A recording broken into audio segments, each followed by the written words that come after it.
네, 시작하겠습니다.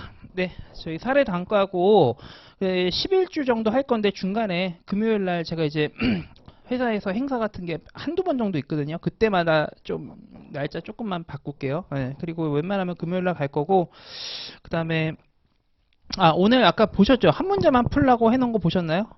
그거 왜 그러냐면은 오늘 할 얘기가 좀 많아가지고 어차피 오늘 이제 또 보시고 안 오실 분들도 계시고 하니까 그거 그러니까 저기 뭐야 가셔가지고 뭐 딴 데 가셔도 되고 뭐 하셔도 되는데 가셔서 나 누구 특강 들었었다라고 얘기를 했을 때 그 다음에 떨어졌어요. 그러면은 제가 기여한 게 되잖아요. 그러니까 이제 오늘 오신 김에 좀 자료 같은 거, 사실 오늘 이 문제는요 여러분들 어느 정도 하시나 그냥 좀 테스트 해보려고 한 거고, 아마 다음 주부터는 문제를 갖다가 조금 이렇게 제가 아까 말씀드린 그 사례집 있잖아요. 그거에서 변형을 시킬 거예요.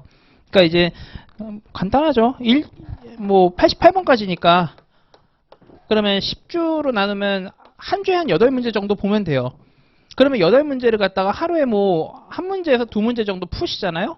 그러면 한 문제는 풀겠죠. 두 문제까지도 안 바래요. 한 문제만 푸세요. 한 문제만, 하루에 한 문제.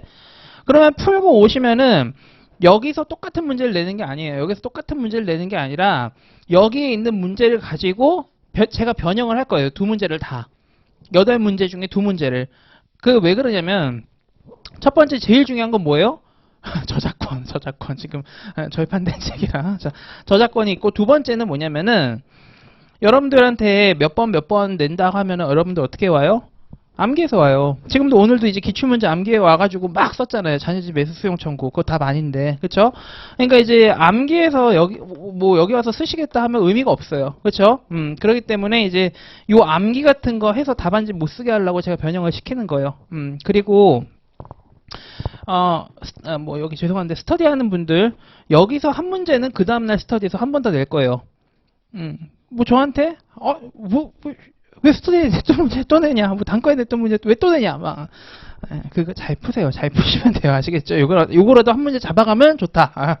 그죠? 그래서 그렇게 낼 거니까 참고를 하시고, 자, 오늘 문제 1번하고 문제 2번은요, 제가 선택해서 풀려고 했는데, 제가 여러분들한테 뭘 보고 싶었냐면, 첫 번째는, 이 사람이 지금 그 행정법 구조를 갖다가 정확하게 알고 있냐, 요게 이제 오늘 문제 1번이에요. 둘 다 문제 1번으로 돼 있나요? 첫 번째 문제 1번이 요거고, 두 번째, 이 사람이 지금, 개별법을 갖다가, 어느 정도 인지하고 있느냐, 이게 지금 문제 2번이에요. 문제 2번 자녀지 관련된 문제 요 두 개인데, 우리 스터디 때 연기 때 요 문제 냈었죠. 그렇죠? 그런데 우리 스터디 다니는 분들이 이 문제를 잘 풀었냐? 지금 보니까 딴 학원 다니던 사람이 이 문제를 더 잘 풀어놨어요. 지금 보니까. 그렇죠? 이게 왜 그러냐면은 여러분들이 한번 문제를 풀었다 해서 암기를 하는 게 아니라 체계가 안 잡혀 있으면 이 문제는 계속 풀어도 못 풀어요. 이 문제는 그래요. 아시겠죠? 그 다음에 자, 여기 보세요. 이게 제가 뭐라 했어요? 개별법을 갖다가 알고 있냐 그랬어요? 개별 법령을 알고 있냐 그랬어요? 법령이랬죠. 법령. 그러니까 지금 이 사람이 법전을 갖다가 어느 정도로 좀 세심하게 봤냐, 그거를 갖다 보려고 문제 2번을 낸 거예요. 아시겠죠? 이게 이제 문제 1, 요번 주 보시면은 사업 인정하고 수용 재결 그 파트에 관련된 문제가 쭉 나온단 말이에요. 그러니까 여러분들이 사실은 지금 1번부터 11번까지 좀 풀어 오셨으면은 제일 좋은 건데, 안 푸셔서도 괜찮아요. 이제부터 풀면 되니까. 아시겠죠? 그렇게 해서 이제 우리가 할 건 뭐냐면은, 자, 2번이 마지막이에요. 요 특강 딱 끝날 때 내용 암기가 100% 안 됐다, 그건 안 바래요. 내용 암기는 우리 요 순환 강의 끝나고 나서 우리 언제 끝나요? 1월 말. 그러면 2월 초까지 가겠네요. 자, 그러면은 2월 초까지, 자, 2월 초까지,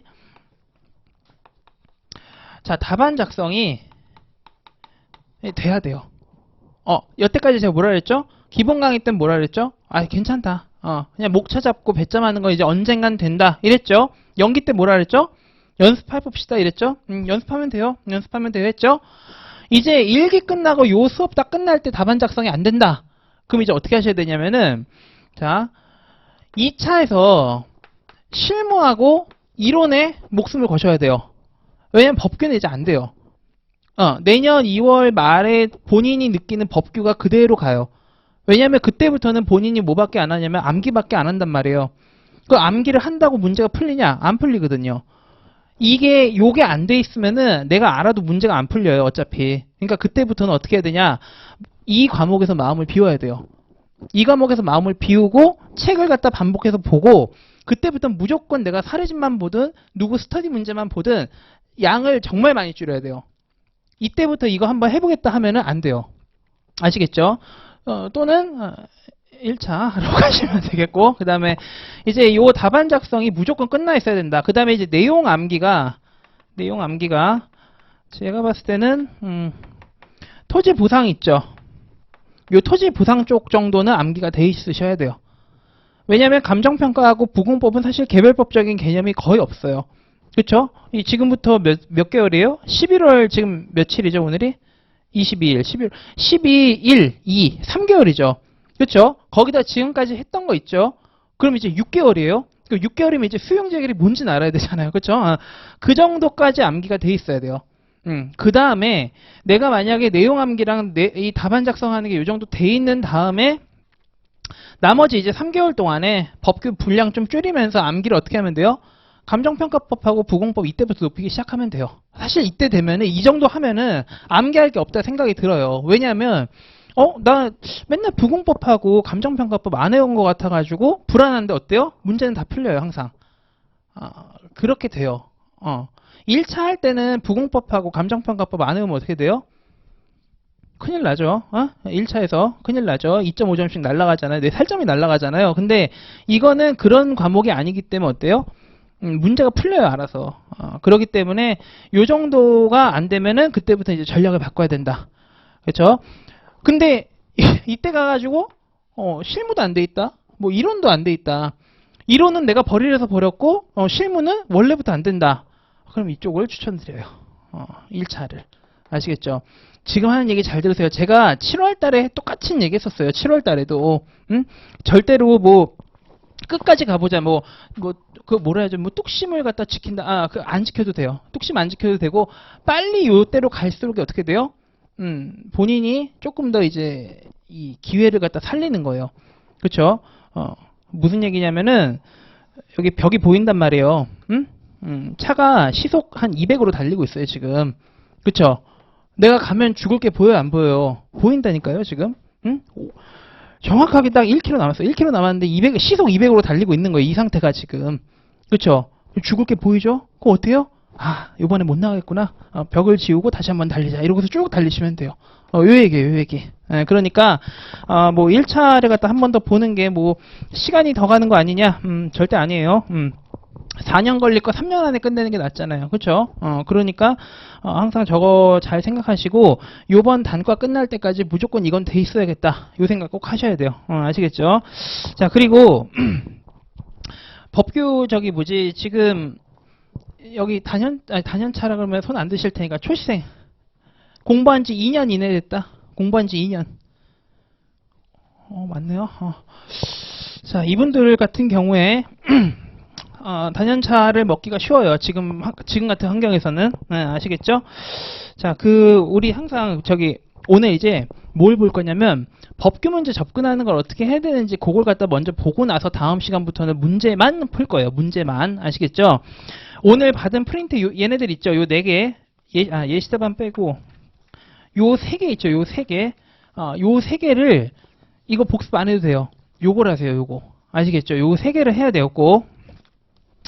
자, 문제 우리 요약해서 한 번만 말씀을 드릴게요. 법규 문제가 어떻게 나오냐면은 자, 법규 문제 유형. 법규 문제가 어떻게 나오죠? 첫 번째. 이거 얘기했었는데. 자, 일단은요. 법 규정이 있냐 없냐로 나뉘어요. 네? 자, 법규 문제가 나온다는 얘기는 첫 번째 법 규정이 있는 게 있고 법 규정이 없는 애들이 있어요. 그쵸? 지금 문제가 사실관계 때문에 어떤 문제가 발생을 했는데 그 해결을 갖다 하기 위해서 법 규정이 존재를 해요. 그럼 어떻게 하면 돼요?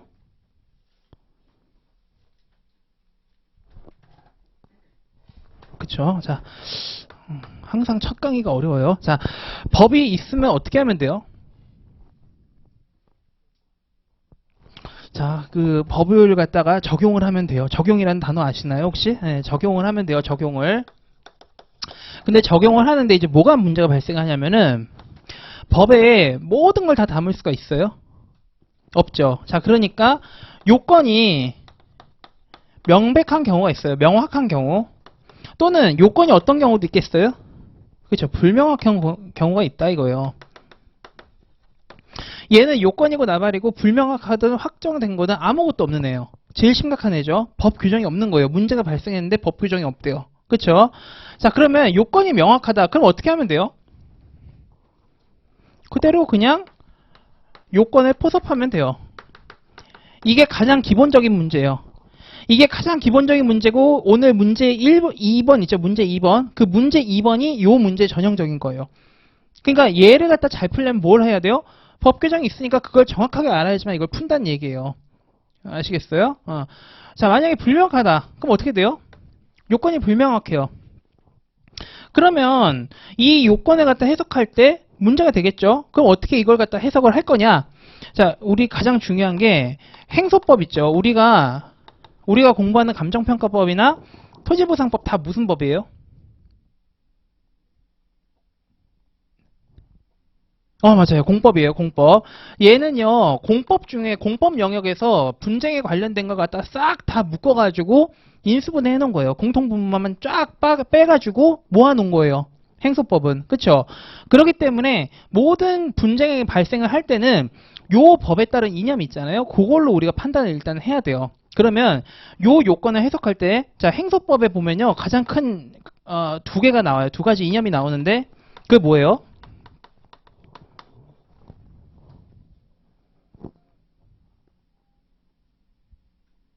오토바이 소리가 큰 건가요? 여기가 조용한 건가요? 자, 첫 번째가 권리구제예요. 권리구제. 이게 제일 중요한 거예요. 권리구제. 그렇죠? 두 번째가 뭐예요? 제가 할게요. 자, 자, 행정의 효율성이에요. 무슨 얘기냐면 권리구제를 갖다 해주려고 요 법을 만들어 놓은 건데 권리구제를 갖다 다 해주기 위해서 모든 행정적인 효율성을 버릴 수가 없다는 얘기예요. 무슨 얘기인지 아시겠죠? 그렇기 때문에 모든 요건이나 이런 게 균형을 맞춰서 돼 있는 거예요. 여러분들 답안지 못 쓰실 것 같으면요, 무조건 뭘 하면 돼요? 요거하고 이익 형량하시면 돼요. 왜요? 요게 사익이고 요게 뭐예요? 공익이에요. 그러니까 내가 만약에 법규 시험장에 들어갔는데 나 진짜 아무것도 모르겠다. 그럼 어떻게 하면 돼요? 그날은 진짜 미쳐가지고 성문법 검토하고 비례 원칙으로 검토하고 나오면 돼요. 결국엔 다 그거예요. 결국에는. 진짜요? 진짜. 그래서 결국에는 비례 원칙으로 모든 게 끝난다 이렇게 생각하시면 돼요. 얘도 마찬가지예요. 요건이 불명확하면 어떻게 되냐면 견해가 대립해요. 견해가. 그럼 견해가 어떻게 대립하겠어요? 요 이념 사이에서 대립하는 거예요. 권리구제 해주자는 놈은 요 요건을 완화해주자 이러는 거고, 만약에 행정의 효율성을 강조한다 그럼 어떻게 해요? 아니다. 요건 빡세게 적용해가지고 얘 보상해주지 말자. 이런 식으로 얘기하면 어떻게 되는 거예요? 요 요건이 적용되지 않기 때문에 뭐 행정적인 조치가 적법하다, 부적법하다 이게 결정이 돼버린단 말이에요. 그 요건을 해석하는 과정에서. 그쵸? 결국에 내가 답안지 쓰는 걸 못하겠다. 그럼 요거 갖고 연결시키면 돼요. 환매권을 갖다 변환특칙 인정하면 뭐예요? 행정의 효율성이죠. 변환특칙 인정하면 뭐니까? 공익사업 다시 재편입하는 거 없이 그냥 가면 되잖아요. 근데 만약에 환매권 변환특칙을 부정하면 어떻게 돼요? 권리구제잖아요. 환매권 행사할 수가 있기 때문에. 다 마찬가지예요. 다. 결국에 얘로 연결시키면 모든 학설이 다 연결이 돼요. 근데 이걸 모르니까 어떻게 돼요?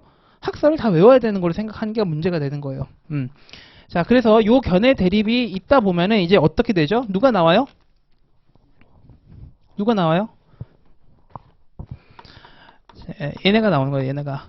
이게 여러분들이 알고 있는 판례예요. 판례. 이게 판례. 아시겠어요? 그래서 판례가 나와가지고 학자들이 이러이러하니까 요건을 어떻게 하자, 이렇게 하자, 저렇게 하자 이런 얘기를 하면은 판례가 딱 나와서 정리해줘요. 교통정리 딱 해준다는 얘기예요. 시끄럽고 이렇게 하자, 이렇게 하면 끝나는 거예요. 그쵸? 근데 요거 있죠, 요거. 얘는 뭐예요? 법 규정이 없으면은 적용할 게 있어요, 없어요? 없죠. 적용할 게 없으면 이제 어떻게 해요? 적용할 게 없으면 자, 여기서는 거의 대부분이 곧장 판례가 등장해요.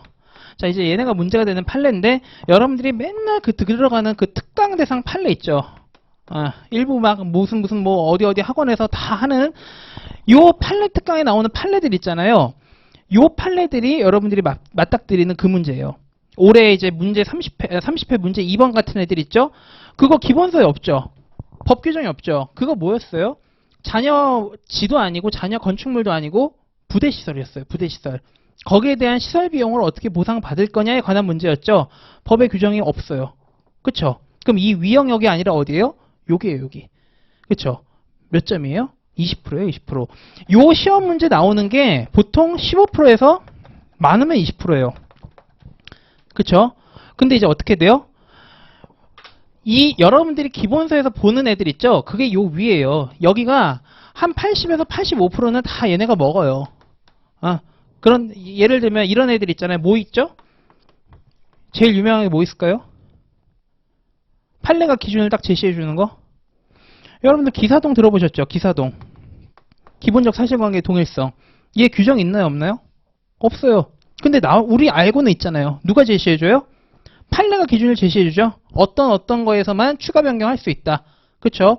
그 다음에 또 뭐 있어요? 사후부관 같은 애들 있잖아요. 이거 부관 같은 경우도 없잖아요. 법에. 사후부관 할 수 있다 이런 거 없죠. 근데 얘를 갖다가 인정하게 되면 어떻게 되죠? 부관을 갖다 부과를 갖다 나중에 하게 되면 행정효율성은 증가하지만 사업시행자 입장에서 어떻게 되죠? 하명이니까 안 좋아지죠. 그러니까 이런 견해 대립이 있는데 법 규정이 없기 때문에 누가 나오는 거예요? 판례가 나와서 사후부관을 언제 할 수 있다고 요건을 제시해 주는 거예요.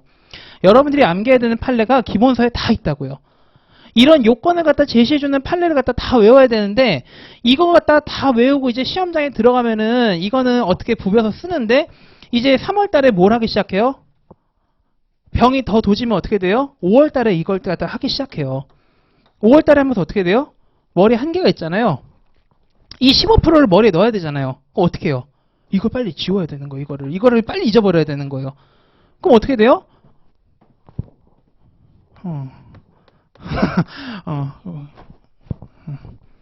그렇게 이렇게 되는 거예요. 아시겠죠? 이것도 이제 뭔지 모르면은 출생이라 그러죠. 뭐예요? 꽈락 단연차시구나. 자, 그래서 항상 이렇게 되기 때문에 공부할 때 요 영역이 다예요. 요 영역이 다기 때문에 내가 시험에서 어떻게 먹어야겠다. 이번에 시험 문제 한번 풀어보세요. 그러면 다 결국에는 2번 문제 빼고는 이거예요. 그럼 여기서 내가 얼만큼 먹고 어떻게 할 거냐 이거를 갖다가 지금 연습을 해야 된다 이 얘기예요. 이 85%를 여러분들이 아는 내용이 다 나올 텐데 이 내용을 갖다가요 다 그냥 무리해서 먹는 게 아니라 알맞게 먹고 뱉어야 돼요. 알맞게 먹고 뱉어야 돼요. 여러분들 시험장에서 나 이 문제 아는데 이 문제 어제 풀었던 건데 그래서 그 문제를 갖다가 많이 먹어보겠다 이러고서 보통 때 본인이 하지 않는 짓을 하면 어떻게 돼요? 하늘나라로 가는 거예요. 하늘나라로. 아시겠어요? 갑자기 뭐 20점짜리 하자의 승계 개별 스터디 할 때는 오늘 안 풀어. 이러고 말한 거잖아요. 이거 하자의 승계 같은 거. 근데 시험 날만 되면 어떻게 돼요? 하자의 승계 먹어야겠다. 이러고서 여기서 갑자기 30점 분량을 막 써버리기 시작해요. 그럼 어떻게 되고 있어요? 본인 영혼의 한 20%는 이미 올라가 있는 거예요. 지금 하늘나라로. 이제 승천할 준비만 하면 돼요. 진짜로. 이렇게 하면 시간이나 분량이 부족하기 때문에 100% 떨어져요. 그럼 어떻게 되는 거예요? 하자의 승계 쓰고 떨어졌다고. 아깝게 떨어졌다고. 0.5점 부족했어. 막 이러고. 자랑하고 다니잖아요. 이런 얘기. 쪽팔린 건데. 그쵸? 그래서 시험 문제는 다 요렇게만 나오기 때문에 우리는 이제 뭘 하면 된다? 이것만 하면 돼요.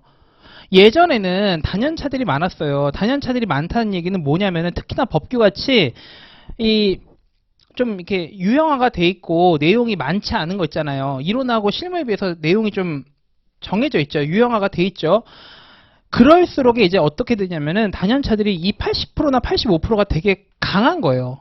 그 사람들이 잘하는 게 아니라 너무 익숙하니까 강한 거예요. 그러니까 이 사람들이 어디로 가요? 더 이상 할 게 없거든요. 그러니까 이제 여기 계속 가는 거예요. 그러면 이제 초시생들 입장에서는 쟤 뭐하지?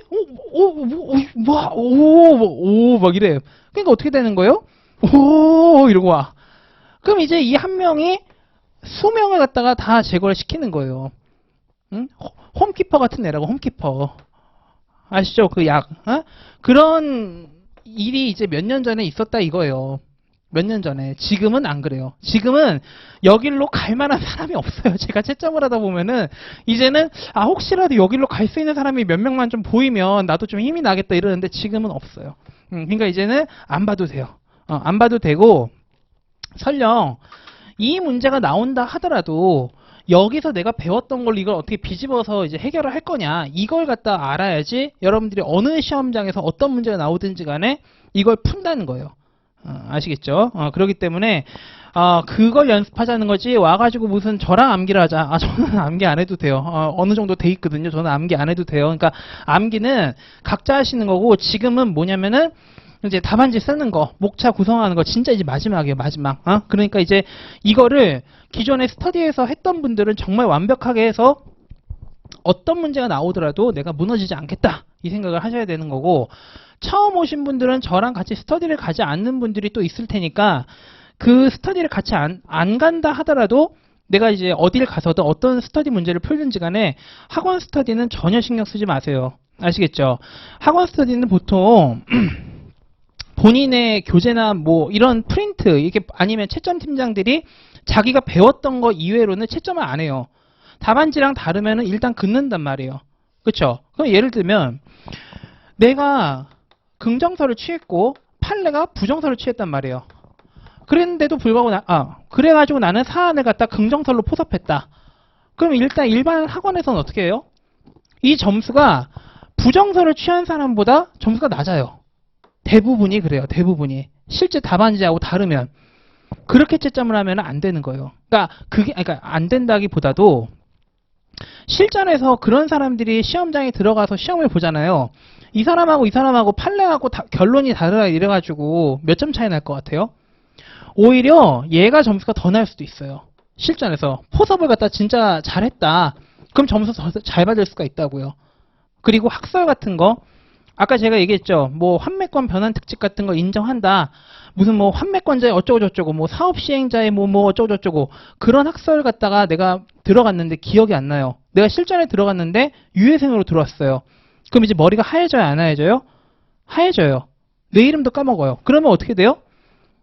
그때는 내가 이 문제를 갖다 어떻게든 풀어야 할 거 아니에요. 그럼 아까 그렇게 가는 거예요. 환매권자의 권리구제를 위해서 부정하는 부정설. 공익사업 시행을 갖다 위해서 사업시행자의 뭐 공익사업권을 갖다 존중하는 뭐 행정효율성 측면에서의 긍정설. 이렇게 쓰고 나서 포섭을 하면은 뭐 점수 안 나올 것 같아요? 점수 줘요. 왜냐면 교수들은 뭘 봐요? 그 학설 그대로 그걸 보는 게 아니라 그 라인을 보거든요. 라인을. 응? 여러분들한테 교수님들이 이분들이 원하는 게 암기 잘했냐 이걸 보는 게 아니라 그 라인을 봐요. 그러니까 제일 심각한 게 뭐냐면 지난주에 우리 저기 스터디에서 나왔던 답안인데 위에서 긍정설 써놓고 판례 부정설이래요. 긍부정설 대립한다. 판례는 부정설 취했다. 나는 긍정설 취하겠다. 사안 포섭 뭘로 했어요? 부정설로 포섭했어요. 온갖 어려운 말을 갖다 써가지고 부정설로 포섭을 해놨는데 읽어보니까 뭐예요? 내용이 자기가 취한 견해랑 반대예요. 이걸 그어버리는 거예요. 교수들은. 이거 일관성이 없지 않냐. 왜냐하면 어차피 기대를 안 해요. 법대 나온 사람들도 아니고 법을 할 사람들 아니기 때문에 큰 기대를 안 한단 말이에요. 그러니까 행정법 교수들이 들어가서 채점하면 점수가 뻥튀기가 되는 거예요. 그게 우리를 높게 평가하는 게 아니라 자비를 베푸는 거예요. 그래 많이 힘들었지? 이러고 원래 안 할 건데 왜 이렇게 고생했어? 이러고 이제 점수를 퍼주는 거예요. 그래서 행정법 교수들이 들어가면은 점수가 의외로 높게 나온다. 저는 그렇게 생각을 하고 평가사들은 어때요?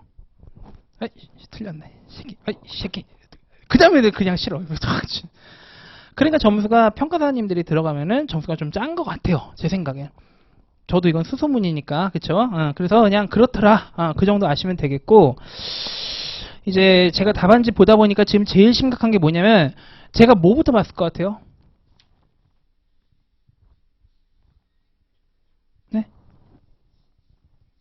맞아요. 쟁점의 정리부터 봤어요. 쟁점의 정리. 쟁점의 정리를 어떻게 이렇게 다 못 쓰세요? 진짜. 네. 쟁점의 정리를 정말 다 너무 못 쓰신다. 이게 왜 그러냐면요. 이거는 사실 뭐 얼마 전에 뭐 카페에도 그런 얘기가 올라왔다 이런 얘기를 하던데 쟁점의 정리에서 결론을 갖다 보여주는 게 맞냐 뭐 이렇게 해서 올라왔대요. 분명히 나를 저격한 거겠지. 근데 한번 생각해 보세요. 오늘 문제 같은 거 있잖아요. 문제 1번 같은 거. 문제 1번에서 자, 제일 심각한 거. 여기서 사실관계를 베껴요. 을의 토지가 수용이 돼서 어쩌고 저쩌고 쭉 얘기를 해요. 그거를 5줄을 베껴요 또. 그리고 나서 뭘 해요? 이하에서 권리구제 수단을 검토해본다. 이렇게 답안지를 쓰는 거랑 제 예시답안 오늘 한번 봐보세요. 자, 이게 지금 단계별로 답안지를 쓰라 했죠. 단계별로. 그렇죠? 그러면은 채점하는 사람이 궁금한 거를 갖다가 곧장 쳐주는 걸 저는 선호를 한단 말이에요. 왜냐하면 여러분들 답안지 들어가서 보시면은 허수 제외하고 1500명 들어갔다. 그러면 그 중에 읽을 만한 답안지가 500부에서 600부예요. 읽을 만한 답안지가. 그러면은 그 500부, 600부도 많은 답안지거든요. 그쵸? 그런데 글씨는 개발세발, 다 개발세발이에요. 이게 남자가 쓴 건지 여자가 쓴 건지 알 수가 없는 글씨체가 너무 많아요. 그쵸? 그러면 그 와중에 내 답안지가 어필을 갖다 잘 하려면 어떻게 되겠어요? 얘가 뭘 물어봤으니까 네가 물어본 거를 갖다 얘기를 해줄게. 이게 중요한 거예요. 그걸 쳐버려야 한다는 얘기예요. 그러니까 쟁점을 정리해서 승부를 보고 들어가야 한다는 얘기예요. 왜냐하면 답안지를 갖다가 사안의 해결부터 보질 않거든요. 그렇잖아요. 거꾸로 보질 않잖아요. 처음부터 보지. 그쵸? 그러니까 항상 답안지를 갖다가 제가 봤을 때 승부를 걸어야 되는 게 어디예요? 쟁점의 정리예요. 쟁점의 정리. 특히나 28회 문제 2번 같은 거 보시면은 생활보상 이주대책 관련해가지고 소송의 형태를 써라. 이렇게 이제 문제가 나온 게 있단 말이에요. 한번 보세요. 나중에 28회 문제 2-2번이에요. 20점짜리. 그 문제 풀 때도 수분양권이 있으니까 어떤 소송을 제기할 수 있다. 당사자 소송으로는 뭘 할 수 있다. 이렇게 결론을 제시해 주는 거랑 얘가 이러이러한 상황에 처해 있는 바 권리구제 수단을 검토해 보겠다. 교수들은 그대로 따라가요. 무슨 얘기예요? 따라간다는 얘기가? 권리구제 수단을 검토해 보겠다며요. 그러면 서론에서는 읽을 게 없구나. 그럼 어떻게 해요? 오케이. 그럼 한번 네가 오래 쓰니까 한번 가보자. 이러면서 깊게 읽기 시작해요. 어떤 얘기인지 아시겠어요? 깊게 읽기 시작한다고요. 그러면 사람이 신경을 갖다 쓰고 딱 보기 시작하면 어떻게 돼요? 이게 사람이 채점하잖아요. 그러니까 어떻게 되는 거예요? 틀린 게 하나씩 보이는 거예요. 뭐야 이거? 뭐야? 얘 내년에 다시 보겠는데? 약간 이러면서 넘어가는 거예요. 채점이. 그러니까 지금 보세요. 우리 문제 지금 아직 안 봤는데 예시답안 1페이지 한번 보세요. 제가 잘 썼다는 얘기가 아니에요. 그러니까 제가 잘 썼다는 얘기가 아니라 이렇게 쓰는 걸 한번 참고해 보시라 이 얘기예요. 자, 토지 출입 행위가 종료되었으나 후행 사업 인정을 다투기 위해서 위법성 확인 구할 필요가 있음을 밝힌다. 결론 제시해주고 손실보상은 청구할 수 있는데 국가배상은 청구할 수 없다는 걸 밝힌다. 사업인정 발령 전에 예방적 부작위 청구소송 가처분 사업인정 발령되면은 항고소송하고 집행정지를 통해서 다툴 수 있음을 밝힌다. 그럼 어때요? 내가 이 밑에서 지금 막 정신이 없단 말이에요. 답안지를 갖다가 이 교수가 여러분들이 채점한다고 보세요. 어떤 권리구제 수단을 갖다가 제기할 수 있는지를 써라 이랬잖아요. 그러면 이 사람이 읽고 싶은 건 뭐예요? 이런 문제 유형이 대부분이 사시나 행시 문제 내는 사람들이 이런 유형을 좋아해요. 뭐냐면 내용이 깊진 않은데 이 권리구제 수단을 갖다가 썼냐 안 썼냐 여기에 따라서 점수를 갖다 차별화시킬 수가 있단 말이에요. 사법시험 같은 게 대부분 그래요. 어떤 권리구제 수단을 갖다 쓸 수 있는지 검토해라. 그 문제를 왜 내냐면 거기는 법을 잘하는 애들이 너무 많단 말이에요. 그러니까 한 논점을 깊게 내면 그걸 갖다 다 잘 쓴단 말이에요. 대부분. 그러니까 이 개수로 이걸 갖다 날려버리는 게 제일 편하다 이거예요. 그러니까 권리구제 수단을 써봐라. 그러면은 가구제 안 썼네? 뭐 안 썼네? 이거 안 썼네? 날리기가 쉽거든요. 그러니까 이 문제 같은 걸 내면은 이 변별력 같은 걸 측정하기가 제일 좋은 거예요. 사실은. 이런 문제가 나왔을 때 여러분들이 여기서 승부를 봐야 되는 거예요. 이 문제에서. 이 문제 못 쓰고 뒤에 뭐 판례 문제 썼다. 그 해는 점수가 낮거나 떨어져요. 이건 제가 장담해요. 아시겠죠? 이 문제를 먹고 뒤에 있는 판례 문제를 못 먹으면은 이 첫 번째 문제 같은 경우는 600명이 들어가면은 실제 그 읽을 만한 답안지 600부 중에도 얘를 정확히 쓰는 애들이 없어요. 그러면 진짜 그때부터는 150명에서 100명으로 줄어서 이제 그때부터 시작하는 거예요. 내가 합격권에 들어가는지 안 들어가는지 이 문제에서 결정이 되는 거지 뒤에 있는 자녀지 문제 그것도 의미가 없는 문제예요. 사실 이런 문제가 출제가 되면 어떤 얘기인지 아시겠어요? 그렇기 때문에 제가 행정법 이 권리구제 체계 수단 같은 거 있잖아요. 제가 오늘 프린트 나눠드린 거 그거를 정확하게 알아두셔야 된다는 얘기예요. 그거를. 그래서 제가 오늘 이 문제를 첫 번째 낸 거고 웬만하면 예시답안 쓸 때는 항상 예시답안이 아니라 쟁점의 정리 쓸 때는 물어본 논점 있죠. 물어본 논점에 답을 쓰시면 돼요. 그러면 이제 저한테 아니 그러니까 좋은데 그걸 어떻게 써? 막 이렇게 물어보시면 어떻게 하면 되냐면은 자, 쟁점의 정리 있고 두 번째가 관련 행정작용 개관이라는 게 나오죠. 그 다음에 세 번째부터 관련된 논점에 대한 논의가 나오기 시작해요. 보통. 그렇죠? 그럼 어떻게 하면 돼요? 이 로마자 3번이 시작으로 한다고 하면은 3, 4 해가지고 쭉 해서 마지막에 사안의 경우라는 게 나와요. 대부분. 보통 그래요. 네, 보통은 여기 이제 로마자 시작하고 마지막에 사안의 경우라는 게 한 번씩 나와요. 그쵸? 저만 알죠, 지금. 요거 대 요거만 쓰시면 돼요. 을이 뭐뭐의 보상을 받을 수 있는지 여부. 이걸 갖다가 내가 로마자로 만약에 목차를 짰다. 그럼 어떻게 하면 돼요? 을의 경우 이러이러하기 때문에 보상받을 수 있음을 밝힌다. 이렇게 쓰시면 되는 거예요. 그러니까 어려운 게 아니라 내가 로마자마다 마지막에 있는 아라비아 숫자 결론만 갖다 쓰시면 되는 거예요. 결국에 그거예요.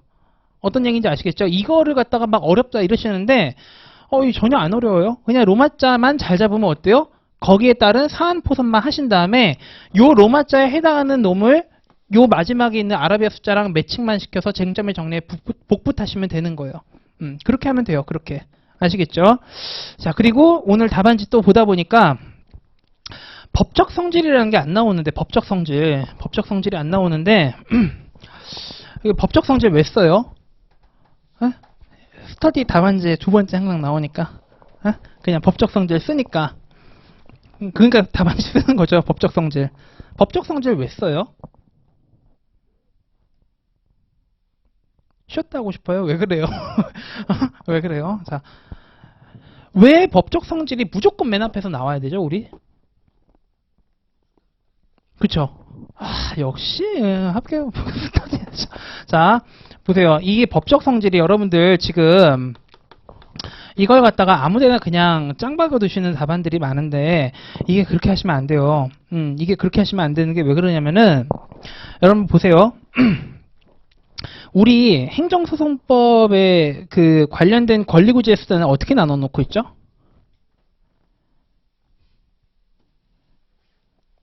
안녕하세요. 어떻게 나눠놨죠?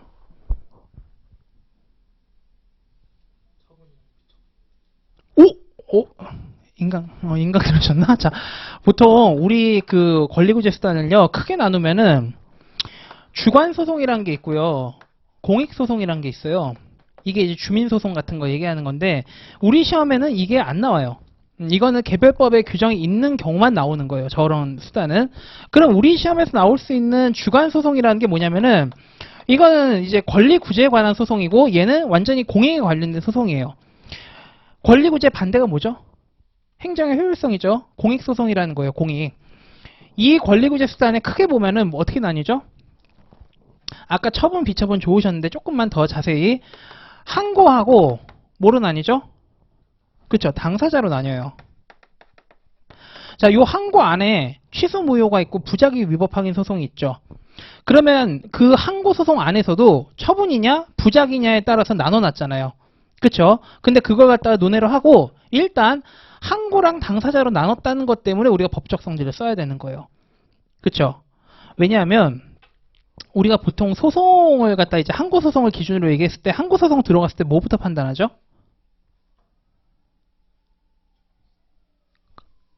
아니. 자, 우리가 맨 처음에 들어가면은 소송 요건을 갖다 먼저 판단을 해요. 대상 적격이냐 뭐냐 쭉 이렇게 얘기를 하죠. 그래서 이게 이제 기본 강에서 조금 애매한 건데 대, 원, 소, 전, 기, 관이다 해가지고 요 6개 소송 요건을 갖다 검토한 다음에 소송이 적법하네 이러고서 어떻게 해요? 넘겨요. 그럼 이제 이 얘기가 뭐냐면은 네가 소송을 제기할 수 있는 요건을 갖췄다. 그러니까 들어와서 이제 네가 얘기하고 싶은 거 해봐 이러는 거예요. 요 요건을 못 갖추면 어떻게 되는 거예요? 법원도 들어오지 말란 얘기예요. 지금 요 소송 요건을 검토한다는 얘기는 얘가 법원에 들어왔다는 얘기 아니에요? 아직까지 못 들어온 거예요. 요건을 충족해야지만 들어와서 이제 뭘 하는 거예요? 본안 판단하는 거예요. 본안 판단. 요 본안 판단이 뭐예요? 원고 피고라는 당사자가 주장을 갖다 하면은 판사가 요 주장이 적법한지 위법한지를 판단하는 거예요. 그렇죠? 그 다음에 뭐가 나와요? 판결이 나오겠죠. 판결이. 이렇게 세 단계가 있단 말이에요. 이렇게 세 단계가. 근데 이제 이것만 이제 사람들이 알아요. 보통 소송 요건 다음에 본안 판단 간 다음에 판결 간다. 이렇게 아는데 내년 기본 강의 때부터 이렇게 안 할 거야. 어떻게 해야 되냐면은 얘 있잖아요.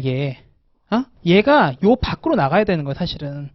무슨 얘기냐면은 요 1번이 있기 전에 뭐가 필요해요? 어떠한 권리구제 수단을 갖다 들어갈 것인지 선정을 해야 된단 말이에요. 이거는 뭐냐면은 우리가 이미 항고소송에 들어왔다는 전제에서 소송 요건을 갖다 검토하고 본안 판단하고 판결로 간다 이거예요. 그런데 우리 행정소송법에 보면은 뭘로 구분했어요? 처분을 다투냐 법률관계를 다투냐 요걸로 나눠놨잖아요. 그쵸?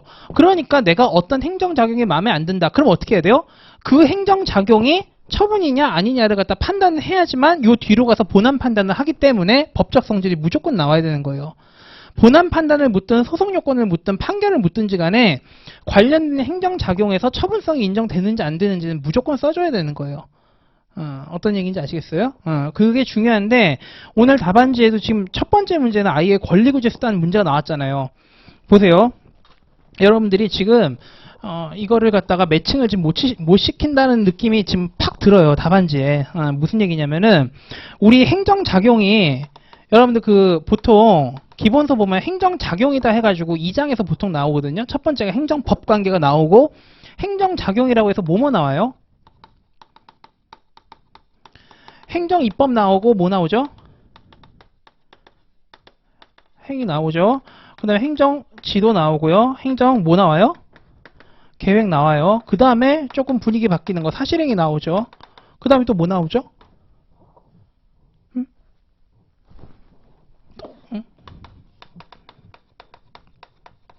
자, 이런 애들이 나온다 칠게요. 그러니까 광의의 행정작용을 얘기한 거예요. 행정작용이라는 광의의 행정작용. 자, 그러면 얘든 누구든지 간에 이걸 갖다가 맞닥뜨리는 누구? 사인은 다투고 싶어요? 안 다투고 싶어요? 다투고 싶어요.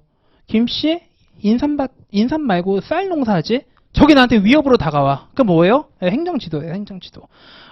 저기 쌀 재배 한번 해봐 이랬는데 그게 무서운 거예요. 쌀 재배하라는 게 나한테 공포심으로 와닿는 거예요. 그럼 어떻게 된 거예요? 이걸 다투고 싶은 거예요. 그럼 이제 문제가 되는 게 뭐예요? 우리 소송법에는 소송수단이 항고소송하고 당사자 소송밖에 없잖아요. 그러면 얘로 가냐는 뭐가 결정해요? 처분이냐 아니냐 얘가 결정하거든요. 그러니까 얘네들 다 뭐가 문제가 되는 거예요? 처분이냐 아니냐가 문제가 되는 거예요. 행정입법 예를 들어볼게요. 얘 처분이 아니에요? 아니에요. 그러니까 어떻게 돼요? 항고소송으로 못 들어가요. 그럼 두 번째, 얘가 법률관계예요? 아니에요. 그냥 법전이잖아요? 그쵸? 그러면 법률관계도 아니니까 당사자 소송으로 가요? 못 가요? 못 가요. 그러면 처분은 법률이 잘못돼가지고 원래는 법 내용 자체가 잘못된 건데 처분 자체는 내용이든 절차든 형식이든 아무런 이상이 없어요. 이 법이 잘못된 거예요. 상위법을 갖다 위반해서. 그럼 얘는 다툴 수가 없겠네요. 그렇게 되면 안 되니까 어떻게 하냐면은 이 항고소송을 갖다 통해서 들어가면서 본안에서 뭘 주장할 수 있게 해줘요? 이 법률이 상위법을 위반했다. 그게 뭐예요? 그게 구체적 규범 통제예요.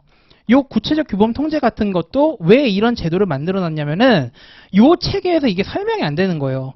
처분은 적법하고 다 틀린 게 없어요. 법률 내용 자체가 잘못된 거예요. 근데 법률은 다툴 수가 없대요. 처분도 못 다투게 해요. 그럼 돼요, 안 돼요? 안 되죠. 일방적으로 희생을 강요하니까. 그래서 이 제도를 만든 거예요. 이게 다 그렇게 설명이 되는 거예요. 다. 그러니까 얘도 다투고 싶다, 얘도 다투고 싶다, 얘도 다투고 싶다. 그러니까 권력적 사실행위, 비권력적 사실행위가 나뉘는 거예요. 권력적으로 되면 처분이니까 얘로 가고, 비권력적이다. 그럼 뭐예요? 사실행위니까 얘로 가고. 그러니까 법적 성질을 갖다가 먼저 여러분들이 논해줘야지만 어느 수단으로 가는지가 결정되는 거예요. 만약에 오늘 타인 토지 출입행위나 사업인정에 대해서 아무런 개관 없이 네가 권리구제 수단만 물어봤으니까 난 권리구제 수단만 쫙 썼다. 의미가 없는 거라고요. 왜냐하면 얘가 제기할 수 있는 소송 수단 중에 일부만 쓰게 된 거예요. 그렇게 답안지를 쓰면. 그렇죠? 예를 들면 어떤 미친 사람이 그럴지 모르겠지만 사업인정이 법률 관계다. 이렇게 얘기하는 학자가 있다고 칠게요. 그럼 그런 사람 입장에서는 내가 답안지를 어떻게 쓴 거예요? 50%밖에 안 쓴 거예요. 그렇잖아요. 사업인정이 법률관계로 보면 어디로 가야 돼요? 여기가 아니라 일로 가야 되는데 이거 안 썼잖아요 지금. 그쵸? 그럼 어떻게 된 거예요? 여길로 갈지 여길로 갈지 답안지 결정도 안 해놓고 무조건 그냥 이거로만 쓴 거라고요. 이게 지금은 뭐 그런 사람이 들어가지는 않겠지만 정말 꼼꼼한 사람이 걸리면 이거 엄청 까요. 이런 거 진짜 하나하나 조심하셔야 돼요. 그러니까 오늘 답안지에 여러분들 그 관련 행정작용 개관에서 뭐 법적 성질 안 나왔다. 애초에 뒤에 사실 채점할 필요가 없는 거예요. 무슨 말인지 이해 가셨죠? 그렇기 때문에 항상 법률 관계 같은 경우를 무조건 좀 잘 지키셔야 된다. 그거를 좀 잘 잡으시고, 조금만 쉬었다 할게요. 제가 힘들어서. 5분만 쉬었다 할게요.